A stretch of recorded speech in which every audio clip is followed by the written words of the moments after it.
तो चलो आज का हम छोटा सा कॉन्सेप्ट खत्म करेंगे इलेक्ट्रॉन अफिनिटी के बारे में। इलेक्ट्रॉन अफिनिटी क्या होता है ना, अगर एक एटॉम इलेक्ट्रॉन को अट्रैक्ट करेगा अपने तरफ, मतलब देखिए न्यूक्लियस होता है, न्यूक्लियस में क्या है हमारे पास पॉजिटिव चार्जेस। तो एक इलेक्ट्रॉन अगर न्यूक्लियस की तरफ अट्रैक्टेड होगा तो कैसे होगा, एक फोर्स ऑफ अट्रैक्शन, उस फोर्स को हम क्या बोलते हैं, कूलम्ब्स फोर्स। ओके, तो कूलम्ब्स फोर्स में वो अट्रैक्ट होगा न्यूक्लियस के तरफ।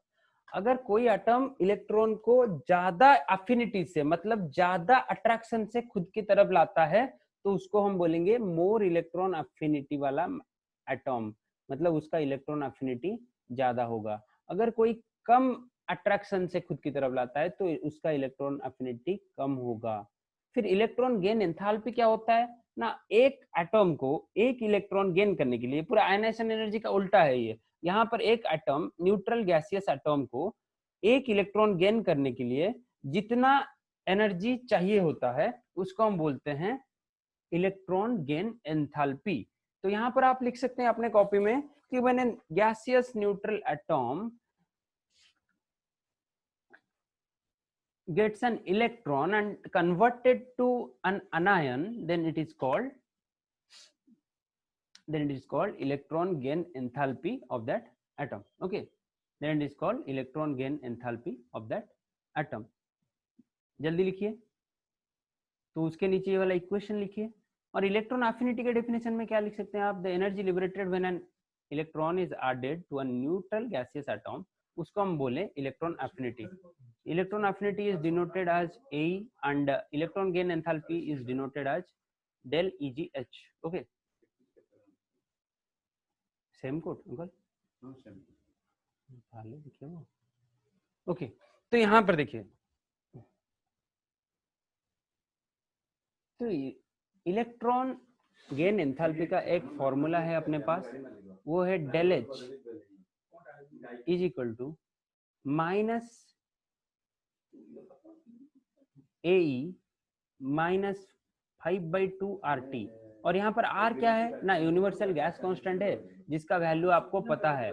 R का वैल्यू कितना है, 8.314 kilo joule mole inverse kelvin inverse. Okay, और यहाँ पर T किस में रहता है ना, T है अपना टेम्परेचर, और टेम्परेचर को आप किस में डालोगे, केल्विन में। टेम्परेचर को आप किस में डालोगे, केल्विन में डालोगे। तो देखिए इलेक्ट्रॉन अफिनिटी पॉजिटिव हो सकता है व्हेन एनर्जी ऐड होगा, और इलेक्ट्रॉन अफिनिटी नेगेटिव होगा जहां पर एनर्जी रिक्वायर होगा एक इलेक्ट्रॉन ऐड करने के लिए। जहां पर एनर्जी रिलीज होगा वहां पर आप इलेक्ट्रॉन अफिनिटी को पॉजिटिव लिखोगे, जल्दी जल्दी नोट डाउन कीजिए। और जहां पर नेगेटिव होगा वहां पर आप इलेक्ट्रॉन अफिनिटी को नेगेटिव लिखोगे, जहां पर एनर्जी चाहिए होगा अपने इलेक्ट्रॉन को ऐड करने के लिए एटॉम के अंदर। और यूनिट्स देखिए इसका सेम आज आयनाइजेशन एनर्जी, वही किलोजूल पर मोल और किलोजूल पर ग्राम। यहाँ पर इलेक्ट्रॉन वोल्ट पर एटॉम और किलोजूल पर एटॉम भी हो सकता है अगर आप एक न्यूट्रल गैसियस एटॉम को लेके कंसीडर करते हो। तो नॉर्मली यहाँ पर एनर्जी का यूनिट ही चलता है जो कि अपने पास किलोजूल या फिर इलेक्ट्रॉन वोल्ट्स में होता है, जूल में भी आप ले सकते हो। ओके, और एक इलेक्ट्रॉन में कितना चार्ज होता है आपको मैंने पिछले क्लास में बताया था, एक इलेक्ट्रॉन में कितना चार्ज होता है ना, 1.6 इंटू 10⁻⁻19 कूलम, 1.6 इंटू 10⁻⁻19 कूलम। तो देखिए कैरेक्टरिस्टिक्स, हम इन दोनों के कैरेक्टरिस्टिक्स बिल्कुल सेम है तो इनको मिला के ही पढ़ लेते हैं। तो कैरेक्टरिस्टिक्स क्या होता है ना, इलेक्ट्रॉन अफिनिटी होता है एक एटॉम का टाइटनेस विथ एडिशनल इलेक्ट्रॉन, जो बाहर से जो इलेक्ट्रॉन आता है वो कितने अट्रैक्शन से या फिर कितने टाइटनेस से उसको वो अपने अंदर अपने ऑर्बिटल में जगह देता है। जैसे कि क्लोरीन माइनस, देखिए क्लोरीन के आउटर ऑर्बिटल में पहले ही हमारे पास 7 इलेक्ट्रॉन होते हैं भाई, पहले ही क्लोरीन के आउटर ऑर्बिटल में 7 इलेक्ट्रॉन होते हैं। जो 8वां इलेक्ट्रॉन आता है तो वो कहाँ पर रहेगा, इसी आउटर p ऑर्बिटल में रहेगा, इसी आउटर 3p ऑर्बिटल में रहेगा। तो ये जो इनकमिंग इलेक्ट्रॉन, मैंने इसको दूसरे कलर में दिखाया है, तो ये जो इनकमिंग इलेक्ट्रॉन है वो कैसे आके अक्यूमुलेट होता है अपने आउटर ऑर्बिटल में, उसी को हम देखेंगे, टाइटनेस या फिर कैरेक्टरिस्टिक्स ऑफ अपना इलेक्ट्रॉन अफिनिटी। फिर greater the energy release in the process taking up the extra electron, greater the electron affinity. और सबसे ज्यादा इलेक्ट्रॉन अफिनिटी किसका होता है ना, इसी क्लोरीन का होता है। अपने पीरियोडिक टेबल में सबसे ज्यादा इलेक्ट्रॉन अफिनिटी किसका होता है ना, इसी क्लोरीन का ही होता है। and the electron affinity also have same characteristics as ionization energy. ionization energy में जो हमने characteristics पढ़ा था और यहाँ पर वही सारे characteristics applicable हो रहे हैं.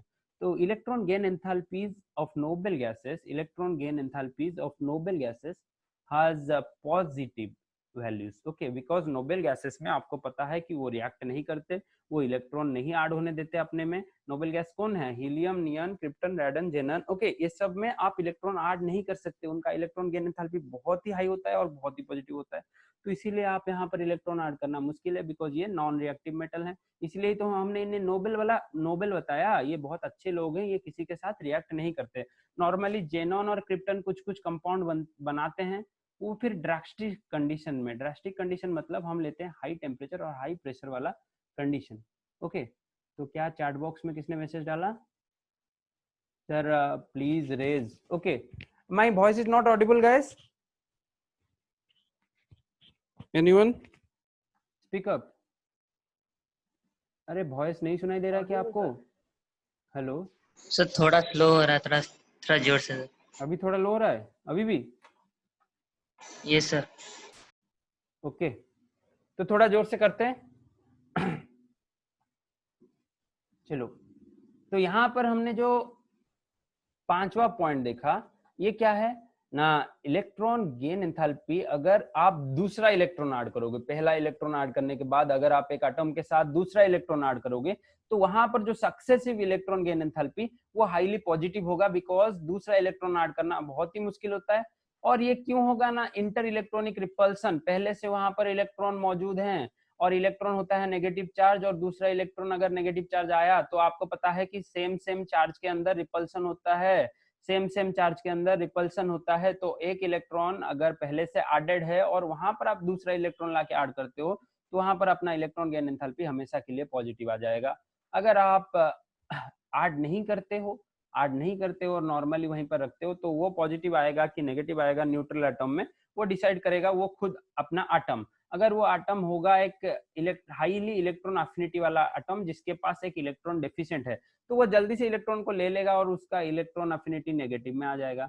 अगर वो किसी नोबेल गैस की तरह होगा जो कि इलेक्ट्रॉन नहीं चाहता अपने पास, जैसे कि जितने सारे मेटल हैं उनको इलेक्ट्रॉन की कोई जरूरत नहीं है, जैसे अपने नोबेल गैसेस को इलेक्ट्रॉन की कोई जरूरत नहीं है, तो उनका इलेक्ट्रॉन अफिनिटी पॉजिटिव आ जाएगा. और अपना लास्ट गोल क्या है? ये जो electron affinity ionization energy concept हम पढ़ रहे हैं, ये किस गोल को लेकर पढ़ रहे हैं हम? बिकॉज अपने एटम को चाहिए कि उसका ऑक्टेट कंप्लीट रहे. जो आउटर ऑर्बिटल में 8 इलेक्ट्रॉन, ऑक्टेट रूल आपने पढ़ा है, वो अपना कंप्लीट रहे. ओके, तो यही गोल को फॉलो करने के लिए हम electron affinity, electron gain enthalpy और आयनाइजेशन एनर्जी, ये तीनों कॉन्सेप्ट पढ़ते हैं. और यहाँ पर देखिए O2 माइनस और S2 माइनस के लिए हमने इलेक्ट्रॉन गेन एंथैल्पी वैल्यू देखे हैं. तो ये आपके कॉपी में रहना चाहिए और सारे पॉइंट्स को आप खुद के हिसाब से लिखिए. और हम चलते हैं अभी factors affecting electron gain enthalpy की तरफ. कौन से फैक्टर्स हैं? जैसे हमने साइज का फैक्टर देखा था आयनाइजेशन एनर्जी में, यहाँ पर बिल्कुल ही उल्टा होता है अपना ट्रेंड. तो साइज ऑफ एटम, अगर जितना एटम का रेडियस ज्यादा होगा उतना लोअर होगा इलेक्ट्रॉन गेन एंथैल्पी. ओके, ये भी सेम था आयनाइजेशन एनर्जी में. देखो साइज जितना बढ़ रहा था आयनाइजेशन एनर्जी उतना घट रहा था. तो यहाँ पर साइज का ट्रेंड बिल्कुल सेम आ रहा है. इलेक्ट्रॉन नेगेटिविटी और इलेक्ट्रॉन अफिनिटी में साइज जितना बड़ा होगा उतना ज्यादा होगा उसका इलेक्ट्रॉन अफिनिटी. फिर effective nuclear charge, effective nuclear charge जितना बड़ा होगा इलेक्ट्रॉन गेन एंथैल्पी उतना ही ज्यादा होगा. ये आयनाइजेशन एनर्जी में उल्टा था. इफेक्टिव न्यूक्लियर चार्ज जितना ज्यादा था आयनाइजेशन एनर्जी उतना कम आता था. पर इलेक्ट्रॉन अफिनिटी में वो इलेक्ट्रॉन को खींचना चाहता है, तो यहाँ पर जितना इफेक्टिव न्यूक्लियर चार्ज ज्यादा होगा या फिर हमारे नंबर ऑफ प्रोटॉन्स जितने ज्यादा होंगे, तो इलेक्ट्रॉन अफिनिटी उतना अपना ज्यादा होगा. फिर देखते हैं तीसरा point, penetration power. Penetration power में क्या है ना, आपको पता है एस ऑर्बिटल हमेशा ज्यादा पेनेट्रेटिव होता है, उसके बाद पी, उसके बाद डी, उसके बाद एफ. फिर अपना इलेक्ट्रॉनिक कॉन्फ़िगरेशन. इलेक्ट्रॉनिक कॉन्फ़िगरेशन में आपको पता है हाफ फील्ड और फुल फील्ड ऑर्बिटल ज्यादा स्टेबल होते हैं, और उसके बाद होते हैं empty filled orbital. Item number कितना देखो. तो यहाँ पर देखिए स्टेबल कॉन्फ़िगरेशन में इलेक्ट्रॉन ऐड करना बहुत मुश्किल है। तो यहाँ पर इलेक्ट्रॉन गेन एंथैल्पी या फिर इलेक्ट्रॉन एफिनिटी स्टेबिलिटी से इनवर्सली प्रोपोर्शनल होगा, बिकॉज एक मॉलिक्यूल पहले से ही स्टेबल है, वो दूसरा इलेक्ट्रॉन क्यों लेने की कोशिश करेगा? अगर आप खुद ही खुश हो तो आप अपना स्टेट चेंज करना क्यों चाहोगे? तो यहाँ पर पीरियडिसिटी देखते हैं इलेक्ट्रॉन गेन एंथैल्पी और आयनेशन, ये जो इलेक्ट्रॉन एफिनिटी और इलेक्ट्रॉन गेन एंथैल्पी की। तो अलोंग द पीरियड जो होता है अपना इलेक्ट्रॉन गेन एंथैल्पी, वो होता है ऑन मूविंग अपना एडिशनल इलेक्ट्रॉन ऐड होता जाता है, तो इलेक्ट्रॉन एंथैल्पी इंक्रीज करता जाता है, बिकॉज इस साइड में अपने पीरियोडिक टेबल के लेफ्ट हैंड साइड में मेटल्स हैं और राइट हैंड साइड में नॉन मेटल्स हैं। तो नॉन मेटल्स इलेक्ट्रॉन की तरफ ज्यादा अट्रैक्टेड होते हैं, तो यहाँ पर देखिए नॉन मेटल्स का इलेक्ट्रॉन एफिनिटी वैल्यू ज्यादा होता है। For metals electron affinity value low and non metals के लिए इलेक्ट्रॉन एफिनिटी वैल्यू हाई। और halogen have high fast electron affinity, this is due to their electronic configuration. उनका electronic configuration क्या है? NH2Np5। और एक इलेक्ट्रॉन उन्हें अगर मिल जाए ना तो वो ऑक्टेट में पहुंच जाएंगे, इसीलिए उनका first ionisation first electron enthalpy बहुत ज्यादा है। और यही लोग हैं जो कि हाईएस्ट इलेक्ट्रॉन एफिनिटी वाले हैं अपने पीरियोडिक टेबल में। तो आपको ट्रेंड पता चला अलोंग द पीरियड क्या होता है? Along the period electron affinity increases. और डाउन द ग्रुप क्या होता है? Down the group also electron affinity decreases because atomic size increases. Down the group अपना इलेक्ट्रॉन एफिनिटी डिक्रीज करता है बिकॉज अपना एटॉमिक साइज इंक्रीज करता है। अभी आपको बताया आयनेशन एनर्जी में क्या होता था ना, अपना एटॉमिक साइज इंक्रीज करता था तो आयनेशन एनर्जी भी डिक्रीज करता था, और यहाँ पर इलेक्ट्रॉन एफिनिटी भी डिक्रीज करता है। तो ट्रेंड बिल्कुल सेम आ रहा है, ट्रेंड बिल्कुल सेम आ रहा है, पर रीजन अलग अलग है। रीजन अलग अलग नहीं, रीजन सिर्फ उल्टा है। वो ओके, वहां पर अट्रैक्शन होता है तो आयनेशन एनर्जी डिक्रीज करता था, और यहाँ पर अट्रैक्शन होता है तो इलेक्ट्रॉन एफिनिटी इंक्रीज करता है।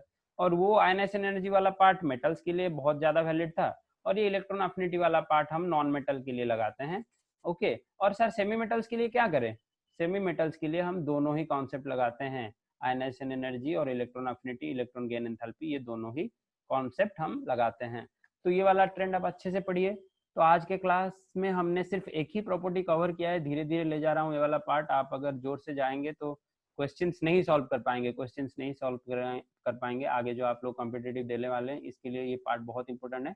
तो आप इसका अच्छे से अपना क्लास नोट्स बनाइए, और जितने भी क्वेश्चंस आपके हैं बुक में और असाइनमेंट्स में उसको सॉल्व कीजिए। इस पीडीएफ के एंड में एक असाइनमेंट है, और वहाँ पर पहले 1 2 3 4 5 ये सब क्वेश्चन इसकी इसी इसी इलेक्ट्रॉन एफिनिटी के बेस में है, तो आप उसको खत्म कीजिए। अगले क्लास में हम शुरू करेंगे इलेक्ट्रॉन नेगेटिविटी वाला पार्ट, और इलेक्ट्रॉन नेगेटिविटी कैरेक्टर ये सब खत्म करेंगे। और यहाँ पर डिफरेंट स्केल्स हैं, आल्रेड-रोचो स्केल और जाफ्रे-मुल्लिकन स्केल।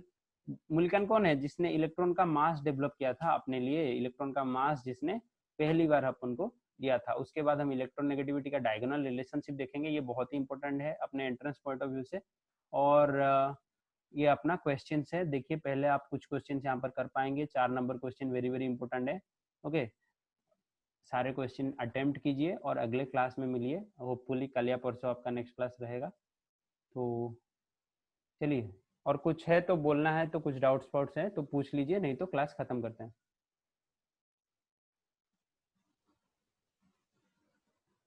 ओके, तो किसी का कोई डाउट नहीं है, हम यहाँ पर क्लास को एंड करते हैं। और have a good day, thank you.